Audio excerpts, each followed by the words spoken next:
Struggling to get Apple CarPlay and Siri working on your Chevy Traverse? Let us get your infotainment system connected in just a few minutes. Statistically, most connectivity issues are caused by outdated software or damaged cables rather than a fault within the vehicle itself. Before we dive into the settings, make sure your vehicle is in park and you have a certified Lightning or USB-C cable ready. Follow these 3 steps to bridge your iPhone to the Chevy infotainment system and verify that Siri permissions are active. If you still see a black screen, try toggling Siri permissions or repairing the device entirely through the Bluetooth menu.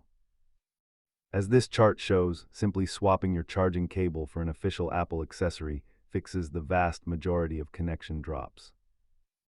Once connected, remember that you can trigger Siri by long pressing the voice command button located on your steering wheel.